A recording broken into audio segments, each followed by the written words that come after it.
वैश्विक षड्यंत्रों, आतंकी विचारधाराओं और आर्थिक सामाजिक उथल पुथल के कारण बहुत से देश अस्थिरता का सामना कर रहे हैं। ऐसे में विभिन्न राष्ट्रों में रह रहे हिंदुओं को भारी समस्याओं का सामना करना पड़ रहा है। म्लेच्छ वृत्ति, कलयुगी स्वार्थी वृत्ति से परिपूर्ण लोग अपनी सांप्रदायिक अधर्मी मानसिकता के अधीन होकर हिंदुओं पर बहुत प्रकार के अत्याचार कर रहे हैं। भीड़ द्वारा हिंदुओं की हत्या,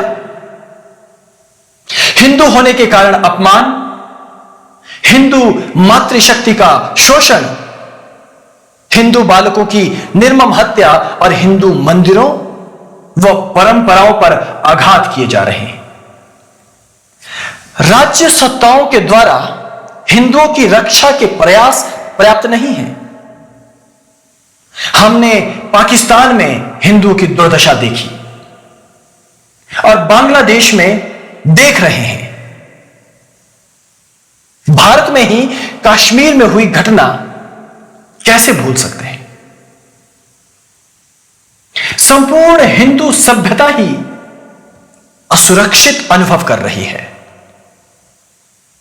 ऐसे दुखद समय में जब हर ओर से बुरे समाचार हर दिन आ रहे हों, हमें संगठित होकर एक स्वर में हिंदुओं पर हो रहे अत्याचारों का विरोध करना होगा और वैश्विक शक्तियों को यह अनुभव कराना होगा कि हमारा बल और पराक्रम क्या है। यह अधर्मी क्रूर मानसिकता के लोग दया, प्रेम, भ्रातृत्व, स्नेह, विश्व बंधुत्व जैसे गुणों से रहित हैं और ऐसे सद्गुणों का इनके लिए कोई मूल्य नहीं। इन दिनों बांग्लादेश में हिंदू परिवारों के साथ जो हुआ वो हृदय को अत्यंत पीड़ा देता है। ऐसे समय में हम अपने आप को पूरी तरह असहाय अनुभव करते हैं कि हम उनकी तत्काल कोई सेवा सहायता नहीं कर पा रहे। हमारी प्रार्थनाएं उनके साथ हैं। उनकी पीड़ा हमारी ही पीड़ा है, किंतु हर दिन हर ओर घट रही ये घटनाएं अब कंठ से ऊपर हो गई हैं। ऐसे में कुशल सेवकों, रक्षकों, योद्धाओं व मार्गदर्शकों की हिंदुओं को आवश्यकता है। हिंदू संस्कृति और संस्कार सभी को धर्ममय जीवन और सभी को परिवार मान के आगे बढ़ता है, किंतु सर्प के समान विषैले दुर्जन कब प्रेम की भाषा समझते हैं। विश्व के सभी प्राणियों का कल्याण हो, सभी को सुख, शांति और धर्म की अनुभूति हो, यह प्रार्थना करता हुआ भी मैं ये कहूंगा कि धर्म पालन और जीवन रक्षण के लिए हिंदुओं को एक छत्र के नीचे आकर कार्य करना होगा। हम किसी के अहित की कामना नहीं करते, किंतु हम आत्मरक्षा से रहित भी नहीं रहना चाहते। इसलिए हे सनातन के पुत्रों, तुम जहां कहीं भी हो,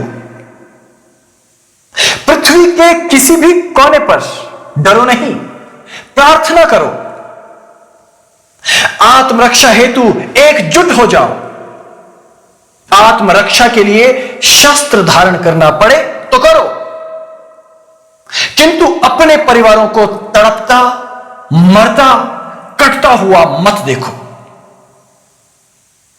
कभी कभी केवल राज्य सत्ताओं पर अंधविश्वास, वर्तमान प्रणालियों पर अंधविश्वास आत्महत्या करने जैसा प्रतीत होता है। जीवन अमूल्य है। देवता भी मनुष्य देह और मनुष्य जन्म की महिमा का गुणगान करते हैं। ऐसे में स्वयं की रक्षा के लिए हर संभव उपाय कीजिए। सभी सनातन के वंशजों से निवेदन है कि अपने लोगों की सदा सहायता कीजिए, अपने लोगों को सदा सम्मान दीजिए, अपने कुल धर्म और संस्कृति पर गौरव अनुभव कीजिए। आप और आपके परिवार यदि जीवित रहेंगे तो धर्म का पालन कर पाएंगे, और धर्म ही है जो सभी संसार में फंसे पीड़ितों को, अज्ञानियों को ज्ञान व सुख देकर उत्तम मनुष्य सभ्यता प्रदान करता है। हिंदू हित के लिए अपना स्वर ऊंचा कीजिए, घबराइए नहीं। जीवन का अधिकार ही धर्म है। असत्य, अन्याय, क्रूरता के विरुद्ध युद्ध धर्म ही है। अपने परिवार, संपत्ति, राष्ट्र, मंदिरों का रक्षण धर्म ही है। धर्म पालकों की रक्षण हेतु सदा सहायता का हाथ बढ़ाना, यह धर्म ही है। संकट में सहयोग करना धर्म ही है। धर्म विरोधी मलेच्छों की विशाल सेना को मुंह तोड़ प्रत्युत्तर देना धर्म ही है। सभी पीड़ितों के लिए, मृतकों के लिए प्रार्थना करता हूं और आत्मरक्षा के लिए आपको प्रेरित करता हूं। वह पुनः विश्व शांति की कामना करता हूं। ओम नमः शिवाय। नमो आदेश। प्रणाम।